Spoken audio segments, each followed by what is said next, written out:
We're back now for Mercury's address to Aeneas after he's seen him building Carthage and wearing Tyrian purple and also a sword that Dido has given him.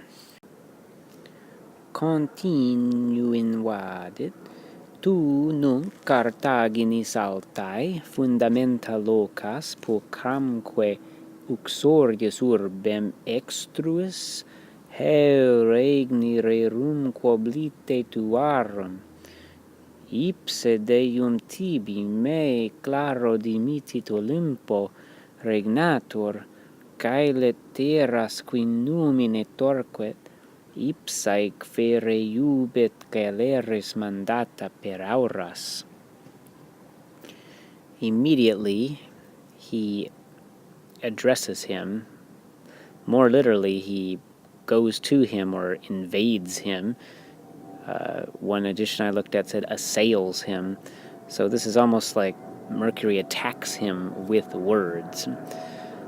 And the subject is Mercury, right? Mercurius. And immediately straight away, he assails him. Tu, subject, are you, locas, are you placing the fundamenta, the foundations, and this is a neuter plural here,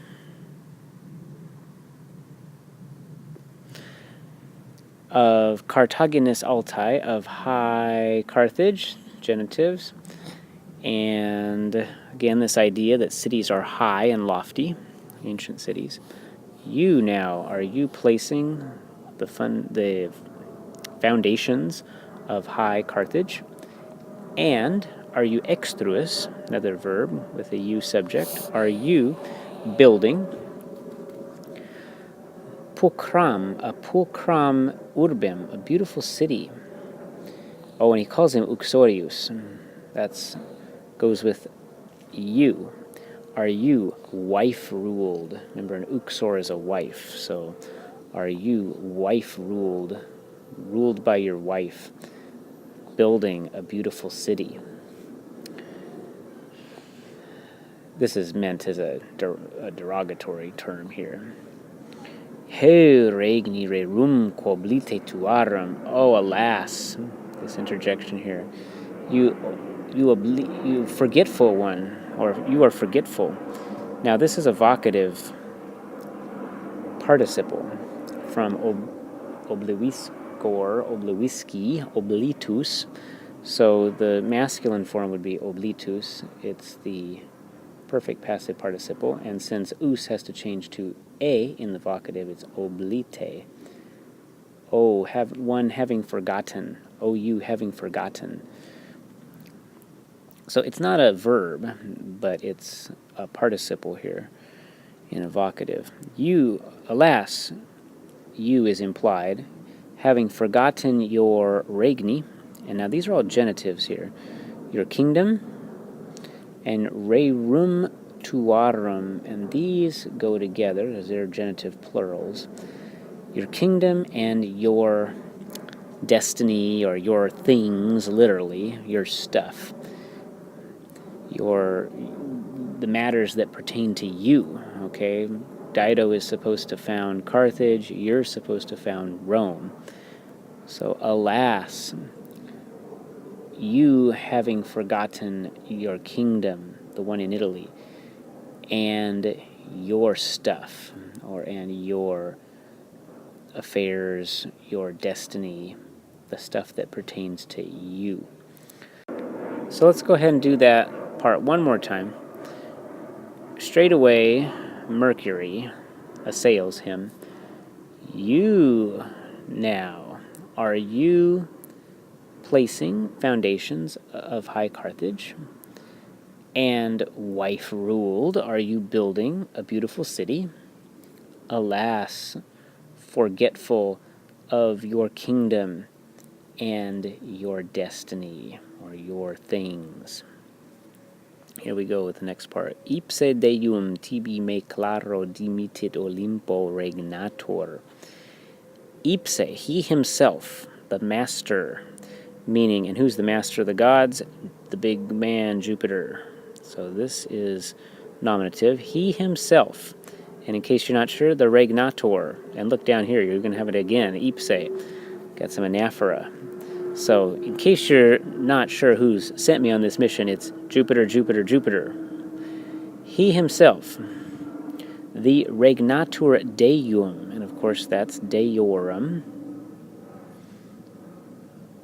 shorter genitive, syncopated form here. He himself, the ruler of the gods, dimitit, sends, me, tibi, to you. My pen got over it there. Claro Olimpo. Now those are ablative form, so I think from bright Olympus is going to be the best way to say that. A. Claro Olimpo, or A. X, right? Aab. Either Aab or AX. From, or maybe day would be actually better because you got the day right here. Day. All these mean from, right? Day. From bright Olympus. One more time. He himself, the king, the ruler of the gods, sends me to you, down from bright Olympus. Who, you got a relative clause here, qui, but the qui is right in the middle of it. Who, and that's a subject, who torquet, who turns, caelum et terras, the sky and the lands.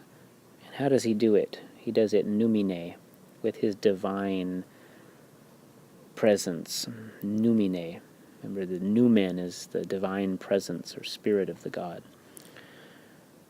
Relative clause here, who turns, meaning Jupiter, of course, ipse, who turns the sky and the earth, or the heaven and the earth. Earths, poetic plural here. The lands, I guess you could say. The lands. With his divine presence. He himself, again. Eubit, orders, and you gotta understand me, again, me, to fere, complementary infinitive, to carry, hike, these things. These, actually, hike mandata, these orders. Per auras celeres, through the swift airs, like that.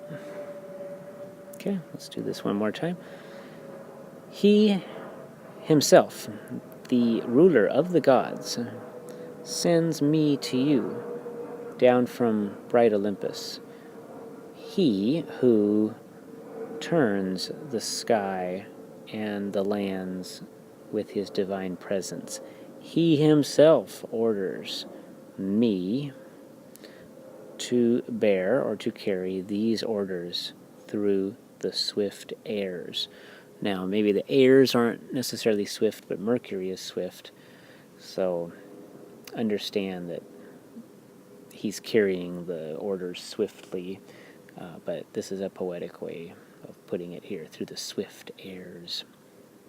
Okay, let's see what else the ipse regnator has to say in the next video. Vale.